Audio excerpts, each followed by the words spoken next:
সপ্তম শ্রেণীর শিক্ষার্থীরা কি অবস্থা সবার? আশা করি আপনারা সবাই ভালো আছেন। আজকে আমি আপনাদের সাথে অর্ধবার্ষিক পরীক্ষার বাংলা সাজেশনটা নিয়ে আলোচনা করব। হ্যাঁ, আপনি যদি আমার এই বাংলা সাজেশনটা 100% কমপ্লিট করতে পারেন, আপনার পরীক্ষার মধ্যে আমি গ্যারান্টি দিচ্ছি আপনার বাংলা সাজেশনের 100% কমপ্লিট পড়বে। ঠিক আছে? তো আজকের সাজেশনের মধ্যে আমরা কি কি দিব সে বিষয়ে আমি আলোচনা করব। আপনাদের গদ্যের কয়টা অধ্যায়, কবিতার কয়টা অধ্যায়, সাথে আপনাদের আনন্দ পাঠের কয়টা অধ্যায়, এই সবগুলো বিষয় নিয়ে আমি আজকে আপনাদের সামনে আলোচনা করব। ঠিক আছে? তো আপনারা ষষ্ঠ শ্রেণীতে সৃজনশীল লিখা শিখছেন। তো আজকে আমি আপনাদের যে গদ্য, পদ্য এবং আনন্দ পাঠ প্রত্যেকটা অধ্যায় থেকে 2 থেকে 3টা সৃজনশীল দিব। ঠিক আছে? বেশি না, মাত্র 2 থেকে 3টা। তো আমি আজকের ভিডিওটা বেশি বড় করব না। তো সবার প্রথম যে মেইনলি আপনাদের পড়তে হবে সেটা হচ্ছে গিয়া বইয়ের, মানে আপনাদের বোর্ড বই যেটা আছে, বোর্ড বইয়ে দেওয়া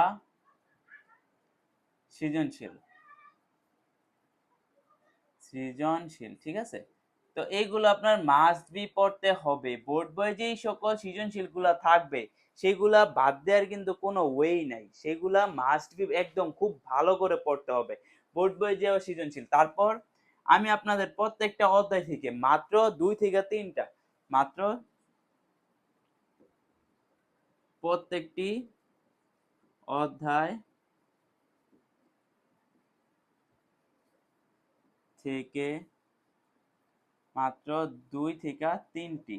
ঠিক আছে? আমি প্রত্যেকটা অধ্যায় থেকে আপনাদের মাত্র 2 থেকে 3টি সৃজনশীল দিয়েছি। এই যদি 2 থেকে 3টি সৃজনশীল আপনি ভালোভাবে কমপ্লিট করতে পারেন তাহলে আপনার কিন্তু পরীক্ষার মধ্যে 100% কমন পড়বে। ঠিক আছে? তো এখন আসেন যে আমরা পরের দেখি যে আমরা কি দিছি। তো এখন আপনাদের আনন্দ পাঠ, ঠিক আছে? আনন্দ পাঠ অধ্যায় থেকে যে আনন্দ পাঠ যেটা আছে, আনন্দ পাঠ, এখান থেকে আমি মাত্র 2টি, এখান থেকে আমরা মাত্র 2টি প্রশ্ন দিয়েছি। এখন আপনার কোশ্চেন হতে পারে, স্যার আপনি তো সবকিছুরই সাজেশন আমাদের দিলেন, কিন্তু এমসিকিউ, আচ্ছা দেখেন এমসিকিউর জন্য আপনারা কি কি পড়বেন। এমসিকিউ তো নরমালি কমন দেওয়া যায় না। তো এমসিকিউর জন্য আপনারা যে মেইনলি প্রথমে পড়বেন রিডিং, বইয়ের রিডিং, বইয়ের রিডিং পড়বেন। তারপর আপনারা পড়বেন যেই বইয়ের যে এমসিকিউ গুলো আছে, বইয়ের অধ্যায়ের মধ্যে অনুশীলনী যে এমসিকিউ গুলো থাকে না, সেগুলো পড়বেন। আর যদি আপনারা গাইড কিনে থাকেন তাহলে গাইডের দেখবেন যে প্রথম 30 থেকে 40টি যদি এমসিকিউ আপনারা পড়ে যান, গাইডের প্রথম 30 থেকে 40টি, মাত্র যদি প্রথম 30 থেকে 40টি আপনি এমসিকিউ পড়েন তাহলে এইগুলো থেকে আপনার 100% কমন আসবে। তো দেখেন আমি আপনাদের লাস্ট বইলা দেই, ভিডিওর আমরা শেষ আইসা পড়ছি। তো আপনারা এই যে আমার যে পিডিএফটা আছে, আমি যে আপনাদের পিডিএফটা দিব, এটা আপনারা পাবেন ডিসক্রিপশন বক্সের লিংক পেয়ে যাবেন। ঠিক আছে? ডিসক্রিপশন বক্সে আপনারা এটা লিংক পাবেন।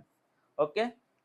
তো দেখেন আপনাদের গদ্য আমি কি কি রাখছি, কবিতায় কি কি রাখছি, আনন্দ পাঠ। তো গদ্য প্রথম 5টা রাখছি, আর কবিতা প্রথম 5টা রাখছি, আনন্দ পাঠও কি প্রথম 5টি আমি রাখছি। তো এইগুলো আপনারা পড়েন, এইগুলার মধ্য থেকে আমি সাজেশনটা দিছি। সাজেশনের পিডিএফ লিংক আমরা ডিসক্রিপশন বক্সে পাবেন, কোনো সমস্যা নাই। তো আপনারা ফেসবুক থেকে দেখেন অথবা ইউটিউব থেকে দেখেন, এটার লিংক আপনারা পেয়ে যাবেন। ঠিক আছে? তো আশা করি আপনারা ভিডিওটা আপনাদের উপকার আসবে। তো ভালোভাবে প্রিপারেশন নেন, ঠিক আছে? ভালো থাকবেন সবাই, আল্লাহ হাফেজ।